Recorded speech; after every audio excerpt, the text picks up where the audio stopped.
മെഴുകുതിരിയെക്കുറിച്ച് നമ്മൾ ഒരുപാട് കേട്ടിട്ടുണ്ട് പല കഥകളിലൂടെയൊക്കെ. ഒരു ചെറിയ ചിന്ത നിങ്ങളുമായി പങ്കുവെക്കാം. ഒരു മെഴുകുതിരിയെ സംബന്ധിച്ചിടത്തോളം ആ മെഴുകിൻ്റെ കളറോ സൈസോ അല്ല, അതിലടങ്ങിയിരിക്കുന്ന തിരിയാണ് വെളിച്ചമായി മാറാൻ വേണ്ടി അതിനെ സഹായിക്കുന്നത്.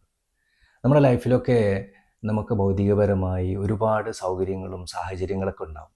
പക്ഷേ നമ്മുടെ ചിന്തയിലുണ്ടാകുന്ന ചെറിയ പ്രശ്നങ്ങൾ, മനോഭാവത്തിലുണ്ടാകുന്ന ചെറിയ ചില തകരാറുകളോ കൊണ്ടൊക്കെ ഒരു പക്ഷേ നമ്മുടെ ലൈഫിൽ ഒരു ഒരു വെളിച്ചമില്ലായ്മ ഫീൽ ചെയ്യുന്ന ആളുകളെ നമ്മൾ കണ്ടിട്ടുണ്ടാവും. നമുക്കൊക്കെ നമ്മുടെ ലൈഫിൽ ചില വ്യക്തികളുണ്ടാവും. അവർ നമുക്ക് എന്തെങ്കിലും ബുദ്ധിമുട്ടുകളൊക്കെ വരുമ്പോൾ അവരുടെ ചില സാമീപ്യങ്ങൾ, അവരുടെ സംസാരങ്ങൾ, ചിലപ്പോൾ ഒരു പക്ഷേ അവരുടെ ചില മെസ്സേജുകളൊക്കെ ഒരു വെളിച്ചമായി മാറി നമ്മുടെ മുന്നോട്ടുള്ള പ്രയാണത്തിൽ നമ്മൾ ഒരുപാട് സഹായിക്കുന്ന ആളുകളുണ്ടാവും. അതിൻ്റെ കാരണം അവരിങ്ങനെ കത്തുന്നത് കൊണ്ടാണ്.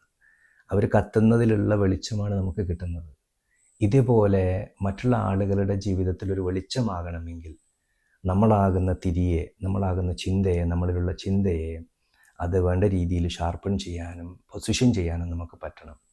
അങ്ങനെ ആകുമ്പോഴാണ് നമ്മളെ ലൈഫ് പ്രകാശമാവുന്നതും മറ്റ് നമ്മൾ ചിന്തിക്കാത്ത ഒരുപാട് ആളുകളുടെ ലൈഫിലേക്ക് ഒരു വെളിച്ചമാകാൻ നമുക്ക് സാധിക്കുന്നത്.